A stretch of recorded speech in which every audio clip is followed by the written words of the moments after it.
Rebonjour et bonjour à tous pour ceux qui regardent uniquement la critique de l'arc Soleil et Lune.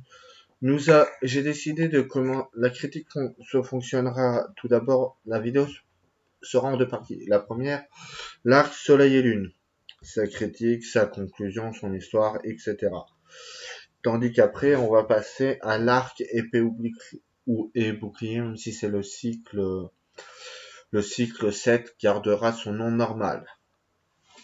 Donc tout d'abord, commençons par les personnages qui ont eu pour la plupart des rôles très importants et qui ont bien été développés. On va commencer par les membres du Poké Group. On fera les rivaux. Les ennemis, on finira avec Sacha pour éviter de trop... Voilà, forcer dessus. Alors on va commencer par les rivaux. Ça peut être intéressant, je trouve. Donc Killy, dans un premier temps, qui lui est arrivé dans la saison 3 en coupage occidental européen avec son arc et flèche qui aura affronté Brindibou une première fois puis perdu contre le même si les mettant à égalité. Il a affronté le doyen il a affronté Raphaël Chen à la Ligue puis Sacha à la Ligue. Son Brindibou qui aura clairement évolué en archiduc, il garde quand même une mentalité à la fois proche de ce qu'il y a en jeu, mais différente, beaucoup moins surexcité, je trouve. Beaucoup plus concentré sur les combats. Donc le personnage dans l'animé a été vraiment bien vu. Il perd contre Sacha avec son archiduc, même si on nous a fait ce match-là, restera quand même dans les annales pour beaucoup de monde. Donc voilà. Gladio, le gros rival qui lui apparaîtra quasiment dès le début. Oui, c'est le gros rival de Sacha, pendant cette génération, qu'il affrontera et battra que Sacha affrontera et battra en finale. Alors Gladio, lui, il est tellement bien développé qu'on pourrait presque le classer en membre du Poké Group. Un peu comme ils nous le montrent avec les Ultra Rangers, un peu comme ils font, qui est un clin d'œil au Super Sentai et aux Power Rangers. Gladio est en quelque sorte le membre bonus qui vient en renfort quand cela est nécessaire. Donc voilà, il a vraiment lui d'abord son côté j'évite la fondation Heiser comme dans les jeux, puis après une fois les problèmes de la fondation Heiser, c'est bien qu'ils aient approfondi ce côté-là dans l'animé parce que ça nous donne des idées de ce qui fait plus approfondi de ce qui devient après et que les problèmes de la fondation Heiser soient réglés. Donc oui, son développement est différent des jeux, mais il est vraiment bien fait aussi. Les Pokémon fétiches auront été Lugarok, Noctali, Sylvalier et Zoroark. Bon, j'aurais quand même aimé voir un combat avec un Noctali contre Sacha dans l'animé, mais au final, on n'aura pas eu la chance de le voir vraiment affronter. Et Sacha, ce qui est dommage. La seule fois où il aura utilisé Noctali, c'est contre Lily. Donc, pour dire que son Noctali, on le voit vraiment pas souvent. Ça, c'est le point qui est dommage. Mettre un peu plus en combat son Noctali aurait pu être sympa. Donc voilà. Contrairement au jeu, il n'est pas non plus membre de la Team Skull. Il possède sur lui toutes les rampes pour son allié qui sera appelé dès le début de la série. Pas type 0, mais Sylvalier. Donc voilà, insistant sur le côté scellé du Pokémon. Je suis assez content de son développement. Euphorbe. On va parler du professeur Euphorbe. Qui lui Il sera à la fois un rival de Sacha et à la fois comme le père de Sacha. Et c'est là où ça va vraiment être quelque chose de marquant. Parce que leur relation va vraiment être travaillée énormément. Surtout depuis le moment où Sacha recueille Flamiaou. Ou j'ai envie de dire, c'est surtout depuis ce moment-là pour moi que ça a été développé de ce côté. Donc voilà, il a vraiment. Et puis lorsqu'il a affronté Sacha à la Ligue Pokémon, on ressentait les liens, le respect, et puis plein d'autres choses. Donc voilà, ça a été vraiment quelque chose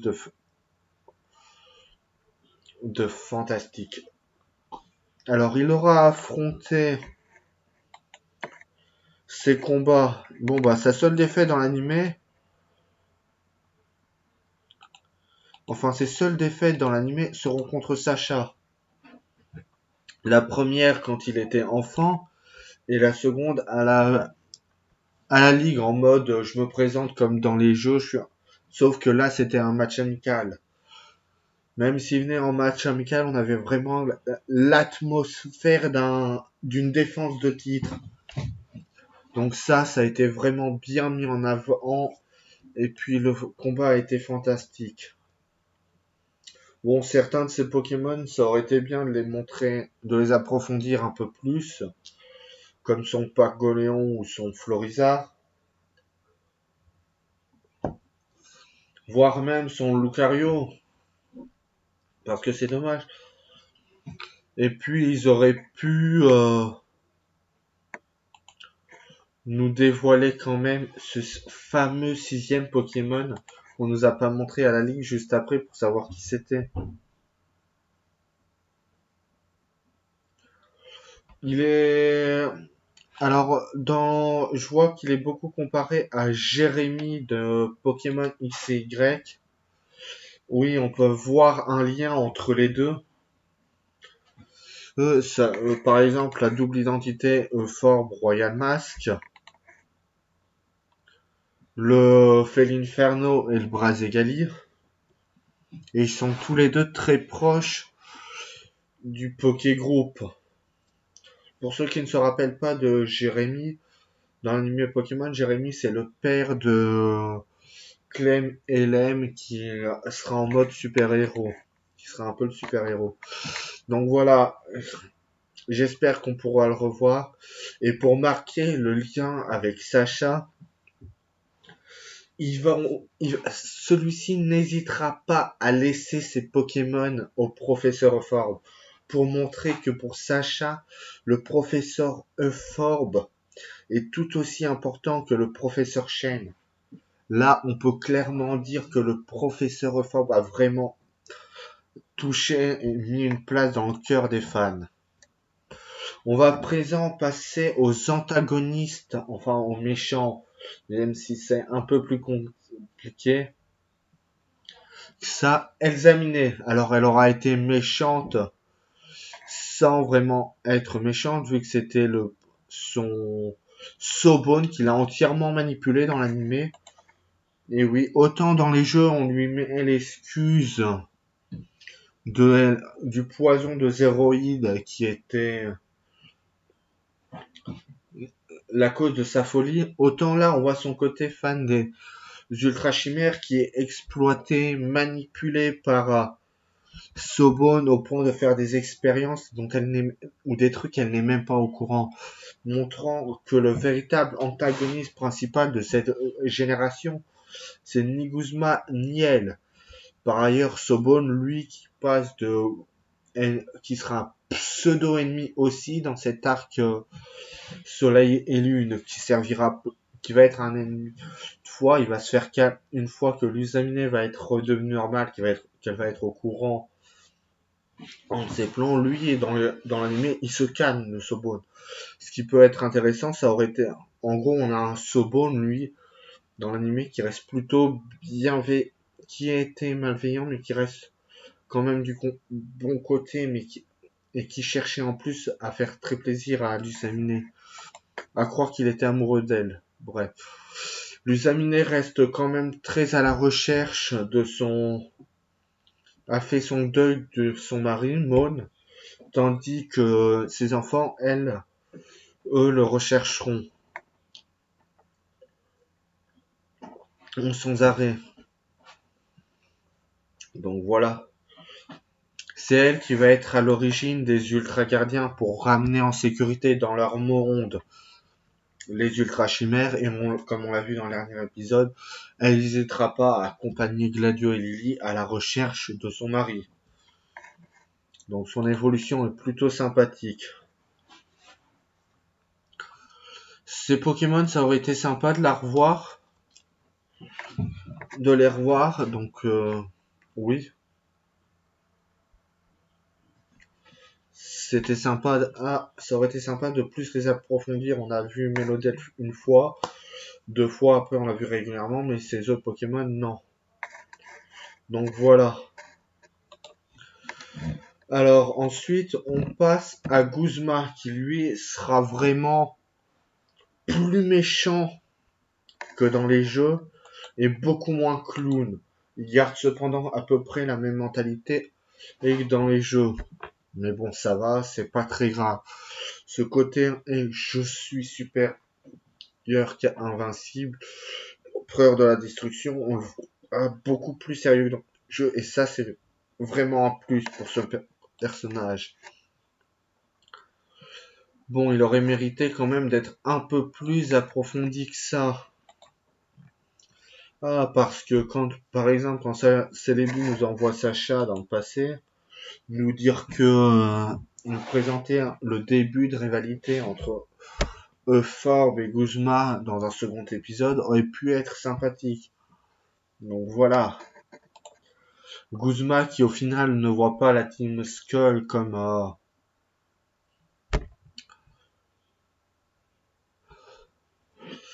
comment dire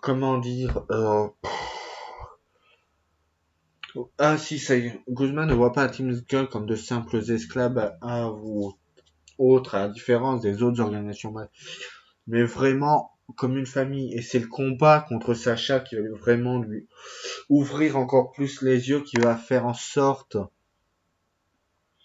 de les accepter. Donc oui, ce combat contre Sacha aura fait énormément bien à Guzma. Un qui commence vraiment à voir la Team Skull comme sa famille. Il a vraiment aussi cette tendance à parler en rime dans l'animé, avec ce chant de ses membres qui le montre bien. Donc voilà. Très content de ce personnage aussi. Le Motis Maddex. Alors autant dans les jeux, comme le disent certains, et je suis assez d'accord, mais enfin en moitié, et il est assez casse-pied. Autant là, dans l'animé, il est vraiment génial. Il est vraiment bien fait, il est vraiment bien développé. On voit son lien d'amitié avec Sacha. Bon, le seul point dommage, c'est que dans les jeux, on lui prête quelques capacités par rapport au pouvoir de Laura. Ça aurait été sympa de les voir en lien avec qui remarque le pouvoir de Laura de Sacha, qu'on remarque, et sa connexion, par exemple, à d'autres Pokémon. Donc voilà, c'est vraiment sympa. Comme il était vraiment bien fait dans l'animé. J'espère même qu'on le reverra. Donc voilà. On va passer aux membres du Poké Group. Alors Chris, alors lui je vais le dire, c'est pas mon personnage favori de l'animé, enfin du Poké Group. Je préfère largement qui lui a été plus développé. Alors Chris, lui, d'un autre côté, c'est un peu normal. Je dis pas qu'il est nul ou autre, il est quand même assez sympa, mais on n'insiste pas sur son côté dresseur, mais plus sur son côté scientifique, au point que c'est ça qui devient son principale description. Sans oublier de penser que Chris va permettre littéralement de développer et chez pas mal de choses pour lui. Alors, il a livré 2 matchs Pokémon. Un contre Oléa qu'il a gagné et l'autre contre qu'il a perdu. Il a participé aussi à de nombreux petits tournois, mais ce personnage, pour moi, n'a pas été assez développé. On a développé bien son côté tournoi scientifique, etc. Mais son côté dresseur était un lien avec les Pokémon aurait été aussi sympa de l'aborder. Donc voilà. On va à présent passer aux filles avec. On va passer aux filles. Ah mais qu'est-ce que je raconte? J'ai même pas encore fait qui avait. Oh là là là là. Bon alors lui, son côté dresseur aura vraiment été mis en avant pendant tout l'animé.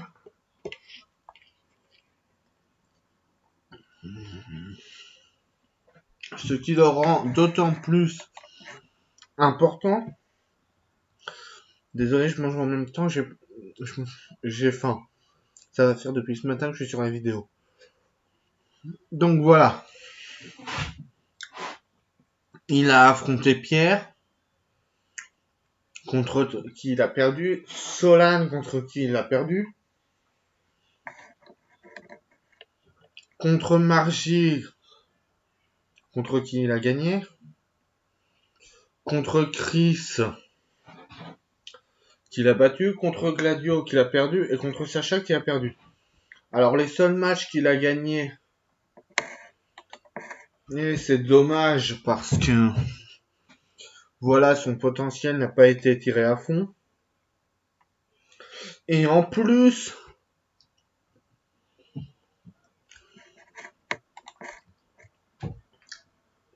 en dehors de sa rivalité avec Sacha, on voit pas vraiment d'où sort cette idée de finir le tour des îles. Parce que pourquoi il l'a mis en pause déjà? Pourquoi il voulait bon, ok, il a sa famille à la ferme, etc. Mais quand on voit qu'il va à l'école Pokémon, on se dit qu'il peut facilement continuer son petit tour des îles. Surtout que Sacha, lui, ça l'a pas empêché de le faire. Donc voilà, ça aurait été sympa d'avoir des réponses à ce sujet. Il fut le seul dès son arrivée à avoir un cristal Z et qui guidera Sacha par rapport à ça tout au long de l'animé.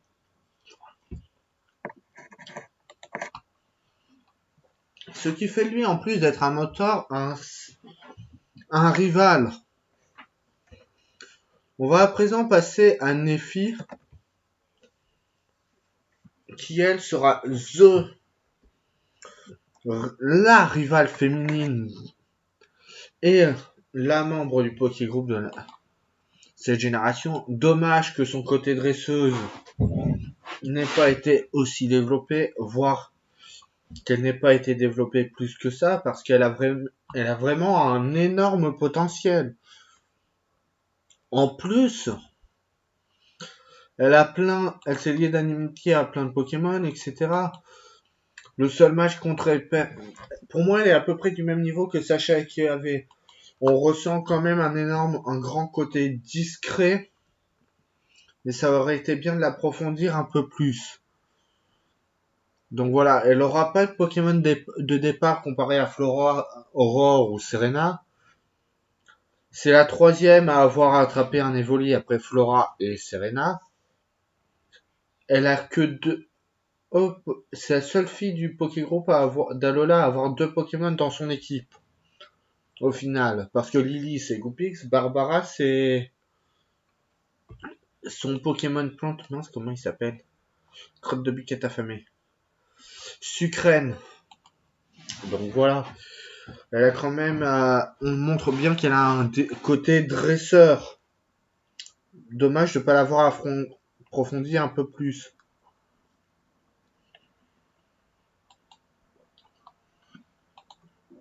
Surtout qu'elle est toujours dans les là à se mettre en rivalité avec Sacha. Ah, et qui avait. Bon, ce côté aurait été plus approfondi, ça aurait été sympa. On peut facilement.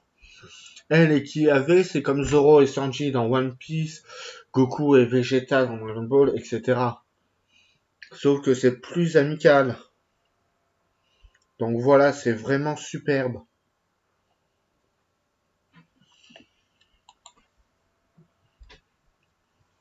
Cependant, plus de développement n'aurait pas été un mal. Lily, c'est la personnage la plus développée. Alors elle sera... Alors vous allez elle est complètement différente des jeux et du manga pour moi, vu que là, elle hésite pas à combattre sous... Bon, c'est Sacha qui l'a influencé ce côté-là. Et au début, elle a peur des Pokémon de les toucher. Sa peur va rapidement disparaître.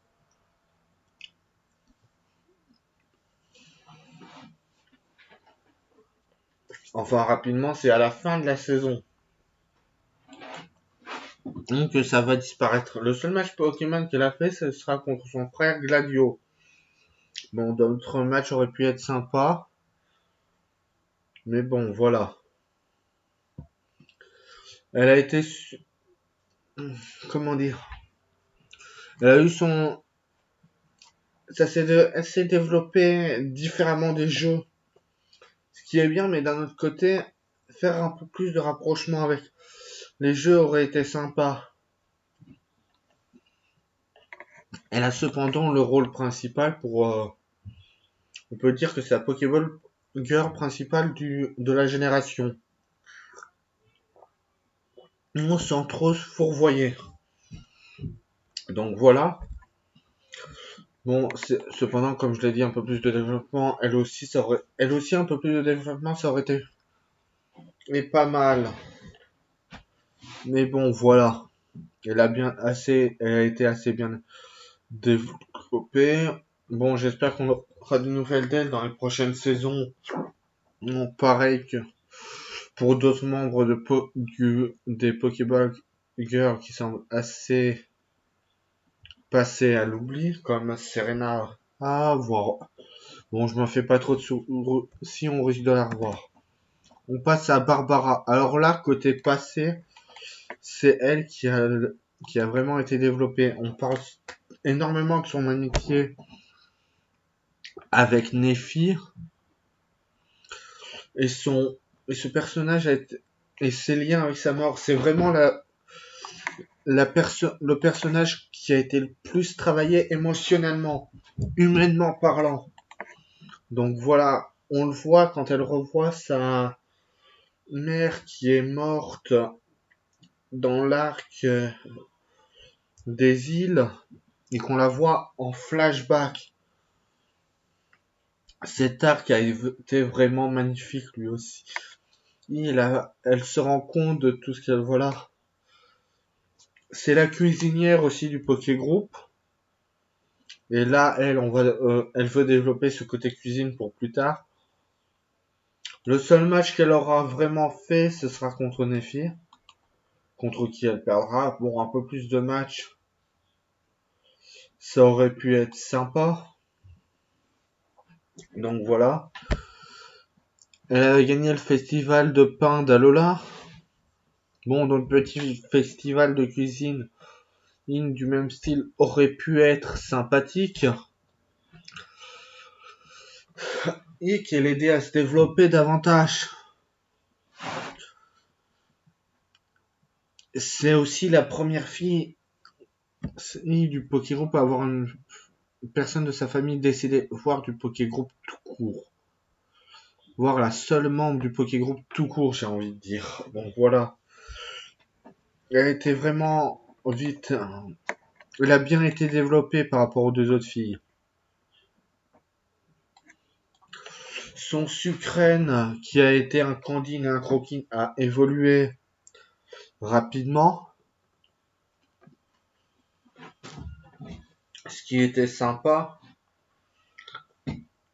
Et la dernière saison qui se termine avec le départ de le dernier épisode qui se termine avec le départ de Shaima vient rajouter une pensée émouvante à son histoire, la rendant davantage humaine.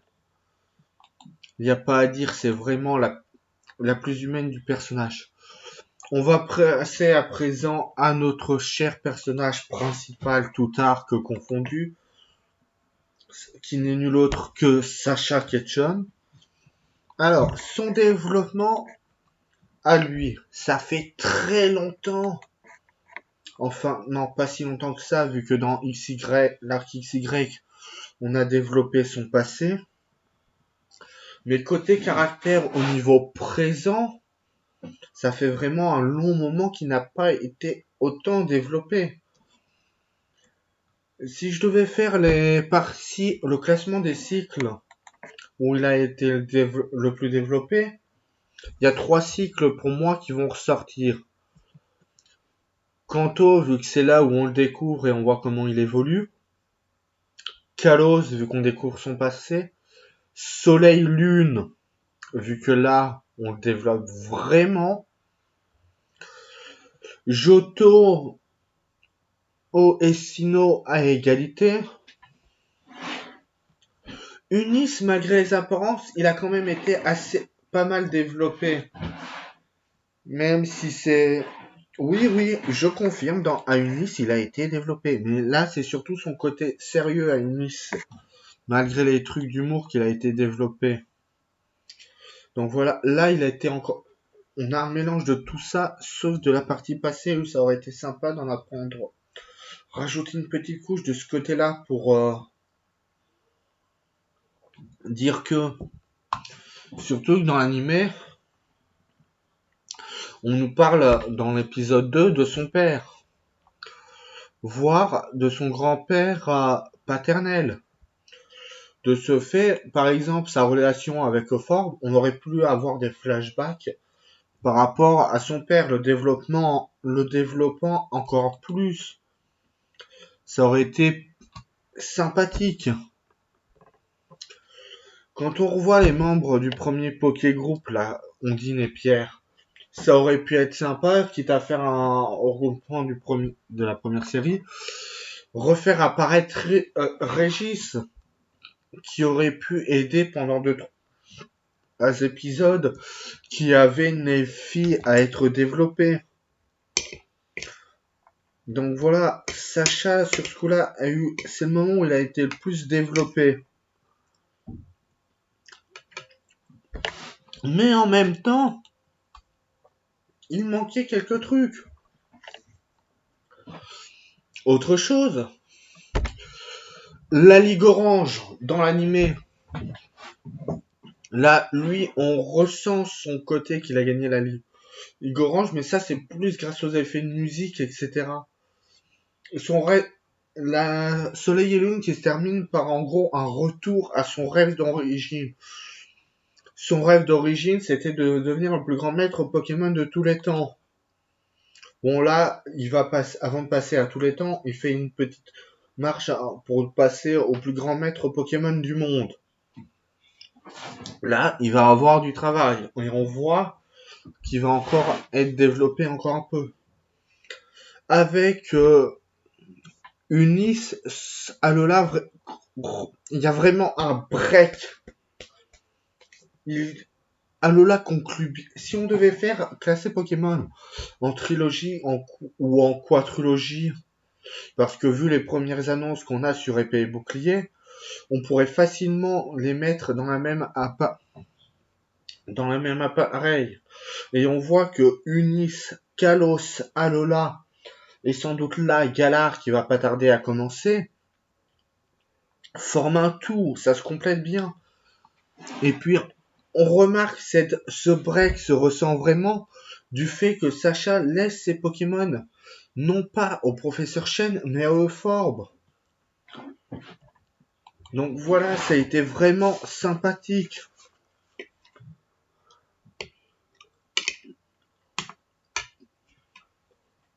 En plus, alors on va passer à présent au sous-arc majeur. Oui, les sous-arcs, si vous préférez, ça va être plus par rapport au découpage français des séries de la saison. Donc voilà. Alors la première partie de la... En gros, si vous préférez, là, je vais critiquer les arcs et l'histoire en même temps. Soleil et Lune, ça commence avec Sacha qui débarque à Lola pour des vacances grâce à Monsieur Mime. Puis au final, il va rester et il va être intrigué par l'école d'Alola. Et il va y rester toute la saison, tout l'arc majeur d'Alola, pour travailler et s'y développer. Alors, ce côté école d'Alola, il servait à quoi au final? Il n'a pas été si développé que ça. Au final, pour moi, c'était au lieu de faire un 4-5 épisodes en gros en mode campus d'été comme on a eu dans les autres générations, on a dit tiens, on va le mettre à l'école et on va placer un ou deux épisodes, voire un peu plus que les autres, par-ci, par-là. Ah. Donc voilà, ça c'est un plus, mais c'est dommage. Qu'est-ce qu'il a vraiment développé au final en allant à l'école Pokémon? Parce que comme l'a dit Barbara quand il a capturé Brindibou à Lola, c'est vraiment une capture digne de dire waouh. D'ailleurs, d'où elle sort cette info? Oh, nous, autant on le sait, mais elle, est-ce qu'elle l'a rencontré avant?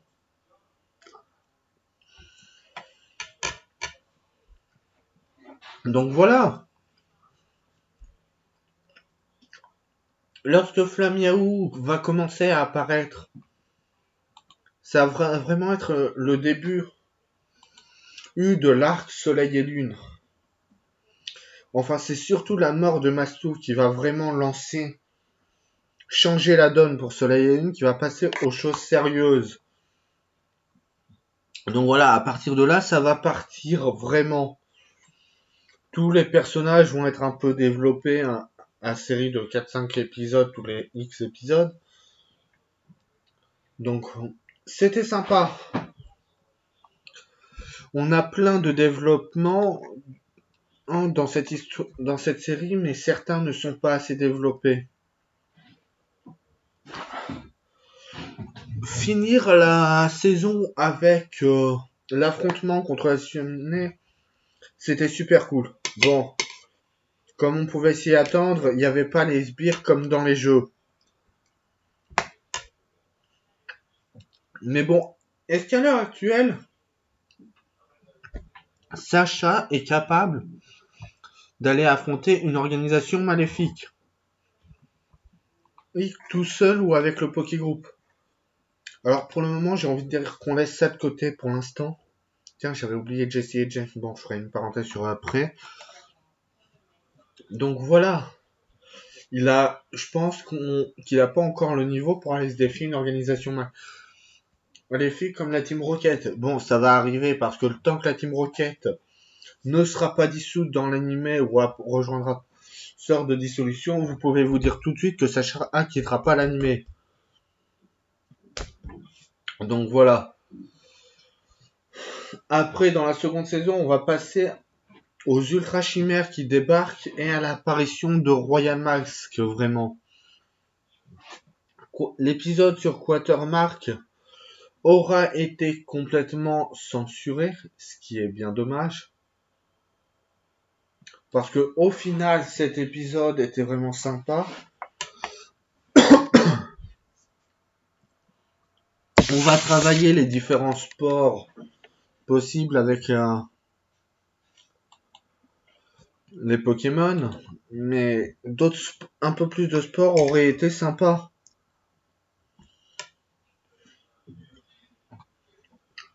Et puis on insiste bien dès l'apparition de Royal Mask avec le développement de Sacha qui va être développé un peu plus. Et le lien père-fils Euphorbe Sacha aussi. La saison 3, là c'est vraiment la saison de la Ligue. Ligue Pokémon. Et ça va être là où on va avoir la Ligue la plus développée qui soit. Je vais pas le cacher, pour moi, c'est largement la meilleure ligue Pokémon. Non pas, non, la deuxième en fait. Parce qu'il y a quand même pas mal de défauts qui la diminuent un peu.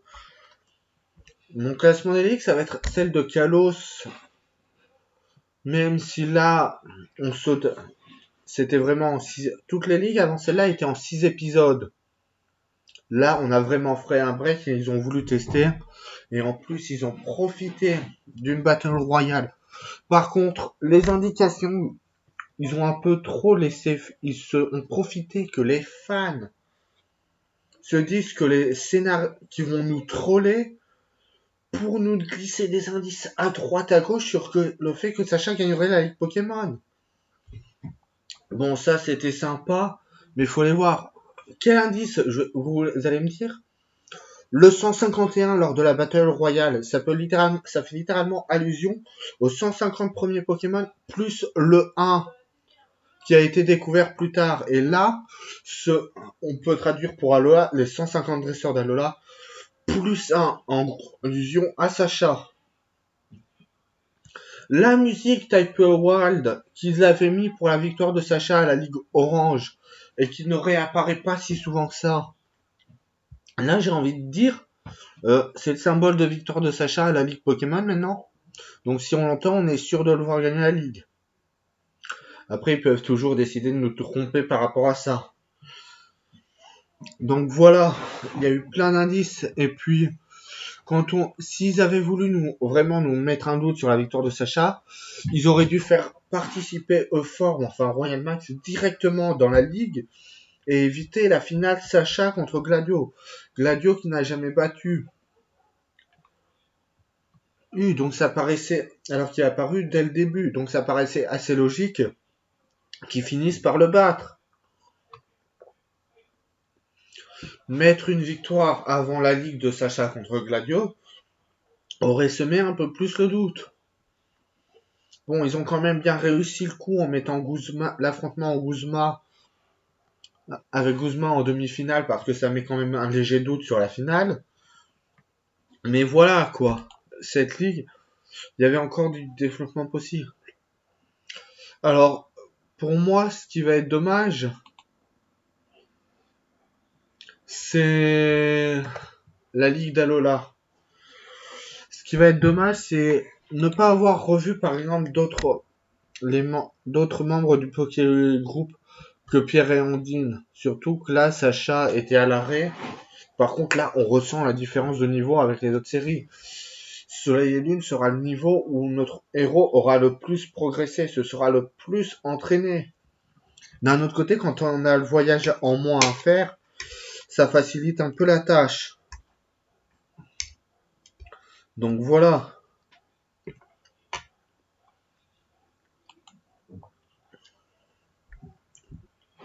Gigatonnerre, le pur Deus Ex Machina de la série, qui se transforme lors de la finale en Deus Ex Machina, amplifié de puissance Deus Ex Machina. Enfin, même si c'est moins Deus Ex Machina, vu que là, Pikachu on se synchronise avec l'aura de la région d'Alola pour amplifier leur puissance. Donc, imaginez que le pouvoir de l'aura de Sacha soit travaillé. Et qu'est-ce qu'il va faire quand il sera maître Pokémon comme métier à côté? Parce que ça aussi, c'est à être développé. Il va falloir y penser au bout d'un moment. Donc voilà. Je vais terminer. Avant de passer à la conclusion, je vais passer au graphisme. Ces graphismes qui au début font bizarre, mais qui au final sont magnifiques, excellents, fantastiques. Oui, fantastiques. Car on voit bien les mouvements en des Pokémon, les combats sont plus dynamiques, etc. Ceux qui se sont arrêtés au graphisme, vous avez perdu une excellente génération. Sans doute l'une des meilleures. À présent, ma conclusion personnelle. Alors, pour moi, cette génération en animé sera la seconde meilleure qui soit après XY. Alors, je vais m'expliquer par rapport à mon classement en des générations à l'heure actuelle. Alors, je vais regrouper par titre de série Pokémon C1. Le cycle 1, ce sera de Pokémon à Pokémon Voyage à la saison 5. Le cycle 2 sera tout ce qui sera ON. Après, ce sera Unis, Kalos, Alola. Alors, en première position, ça va être Kalos, parce que cette saison a vraiment été fantastique. Un Sacha à caractère hyper sérieux. Bon, il relâche plus vraiment ses Pokémon depuis là. Il les confie aux Pokémon légendaires ou à d'autres gens pour protéger des réserves naturelles. Bon, par contre, son côté manque de chance ou capacité diminuée, est-ce que ce serait par rapport au lien qui soit toujours en synchronisation avec Sacha Amphinobi qui était toujours en Sachanobi? Ce qui montrerait quand même que son pouvoir de l'aura est fantastique. En seconde position, ça va être Soleil et Lune, qui sera vraiment une génération marquante. Troisième génération, ça va être la première série à égalité avec Noir Blanc, Sinnoh et Diamant Perle. Donc voilà, il n'y a pas vraiment pour moi une mauvaise génération. Mais celle-là, elle sort de l'ordinaire, je trouve. Donc vraiment un plus.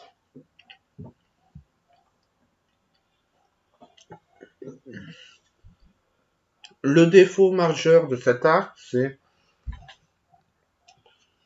pourquoi ils nous ont pas fait un minima arc Rainbow Rocket. Ça aurait pu être sympa à placer. Surtout qu'au final, t'as pas un membre du Poké Group, en gros, qui avait pas de Pokémon légendaire. Barbara qui avait Shaima, Lily qui avait en gros Magerna, qui avait, on aurait pu lui prêter un légendaire comme Toko, comme l'un des Toko, le Toko d'Akela par exemple, ou le Toko de la dernière île, pour montrer l'arc où on voit son grand-père qui est décédé, etc.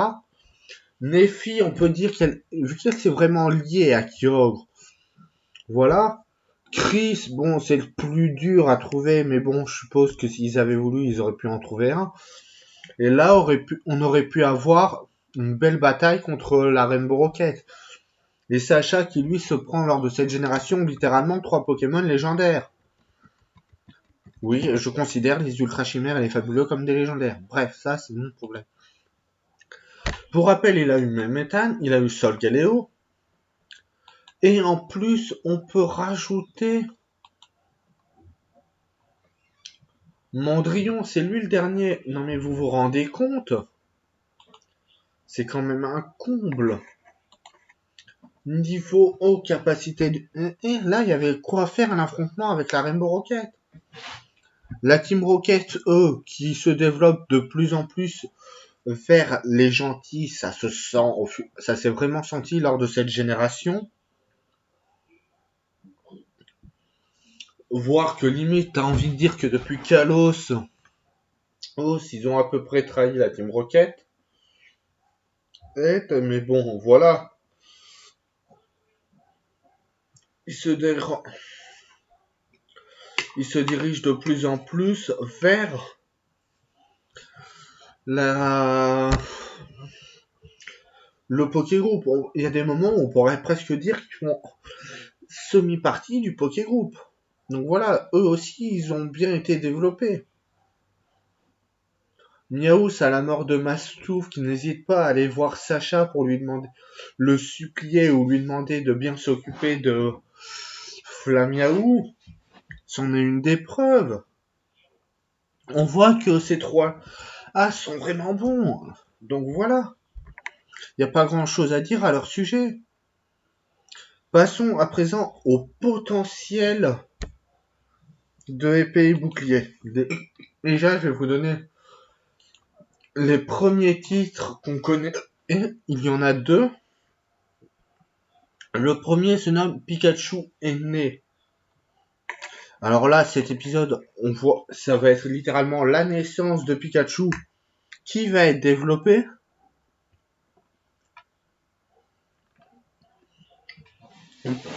Et en plus, apparemment, on revivra sa rencontre avec Sacha et les autres. Mais du côté de Sacha, du côté de Pikachu, on va faire en gros là son développement à lui. Ça peut être intéressant. Et quel impact ça va avoir sur la suite? Parce que là, ça veut dire que dans cette génération, il va avoir un rôle majeur à jouer. Le second se nomme sur le Ougia. Go sur Lugia H et Go Yvon. Donc là, le second, ça va être Sacha et Go qui se rencontrent et qui vont commencer à peu près à voyager ensemble. Cet arc a un potentiel phénoménal. Surtout que maintenant Sacha a gagné la ligue, on peut faire un retour sur les autres membres du Pokémon Group et leurs rêve de participer à certains tournois. Pierre, le poids sur son avancée de devenir médecin Pokémon. Où ça en est? Ondine, devenir maîtresse des Pokémon eau. La plus grande des choses de ce côté-là. Ça peut aussi être à développer. Flora, on peut la voir enfin gagner un grand festival. Pareil pour Serena. Max, on peut le voir avec son premier Pokémon. Clem, on peut la voir elle aussi commencer son voyage. Lem, son rêve de construire, de devenir le plus grand scientifique, on peut aussi le développer. Aurore, on peut aussi lui faire gagner un grand festival. Iris, l'avoir avec une équipe de Pokémon Dragon plus développée. Barbara, Lily, etc. Lily, la revoir avec son père pendant 1 ou 2 épisodes, ça peut être sympa. Ça nous permettrait de revoir Gladio et Lusamine en même temps. Chris, par exemple, un épisode sur lui, par exemple une menace par rapport à des Pokémon extraterrestres, ça peut aussi être intéressant à développer. Qui avait son côté doyen qui se développe lui aussi. Donc voilà, Nefi qui voyage à travers le monde pour aider son père à faire ses recherches.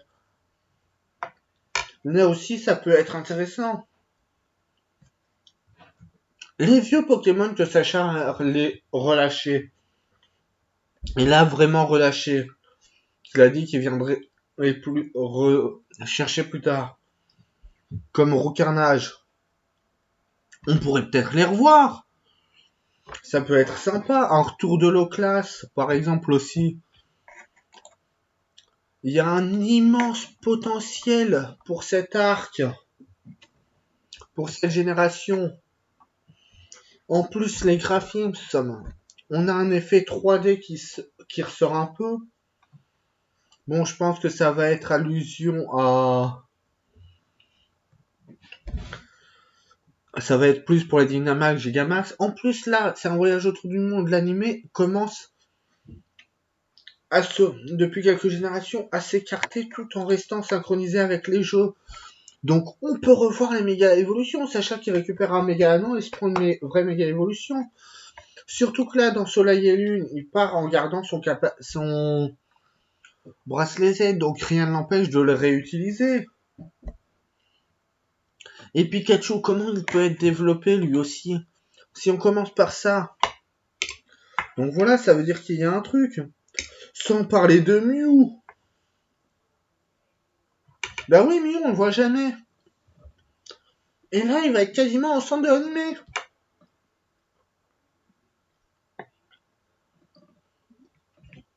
Et pour l'attraper, ça va être magnifique. Cet arc a un potentiel phénoménal. On pourrait quasiment dire